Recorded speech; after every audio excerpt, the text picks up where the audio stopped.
अरे सुमित, तुम इतने दिनों से दिखे नहीं भाई, कहाँ थे? कहीं गए हुए थे? वो राहुल, मेरी मम्मी की डेथ हो गई थी, बस घर में, इसी वजह से बड़ा तनाव है। पापा तो डिप्रेशन में भी चले गए हैं। क्यों सुमित, अंकल तो बड़े मजबूत दिल वाले व्यक्ति थे। अब थे तो राहुल, पर अपनी लाइफ पार्टनर की जुदाई वो बर्दाश्त नहीं कर सके।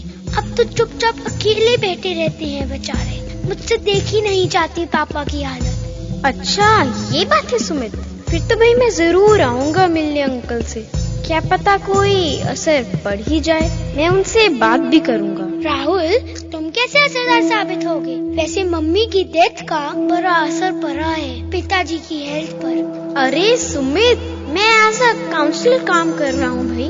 अरे ग्रेट राहुल, मुझे तो पता ही नहीं था। तुम अभी मेरे साथ ही चलो घर पर। हाँ हाँ ठीक है, वैसे भी तुम्हारा घर आ ही गया। हाँ राहुल, चलो अंदर चलो। आओ बैठो तुम यहाँ पापा के पास, मैं तुम्हारी चाय का इंतजाम करता हूँ। नमस्ते अंकल जी, आंटी के बारे में पता लगा, बड़ा दुख हुआ।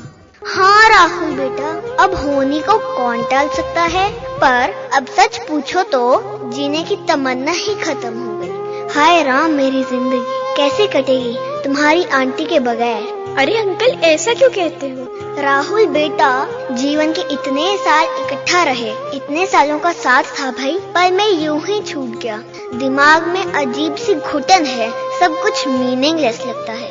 अंकल एक बात बताइए, आपने अपनी पूरी जिंदगी आंटी को खुश रखा ना, तो अब उनकी आत्मा को खुशी देकर क्यों नहीं खुश रखते? अब राहुल चाहता तो मैं भी यही हूँ, पर समझ नहीं आता क्या करूँ मैं। अरे पापा, आपको ये नहीं समझ आ रहा? भाई मम्मी कहती थी सामने वाले मैदान को ठीक करा के बच्चों के खेलने का पार्क बनाना चाहिए। अब यही जिम्मेवारी आप सर पर ले लीजिए। ओ सुमित और राहुल, मेरे बच्चों, तुम दोनों ने मुझे जिंदगी का एक और लक्ष्य दे दिया। अब मैं इन बच्चों के लिए कुछ करूँगा, और इन बच्चों को खेलता देखकर तुम्हारी मम्मी भी कितनी खुश होगी, उसकी आत्मा को शांति मिलेगी।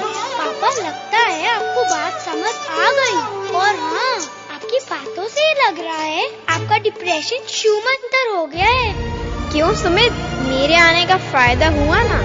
हाँ राहुल, हुआ, थोड़ा नहीं बहुत हुआ। स्कूल के बच्चे आएंगे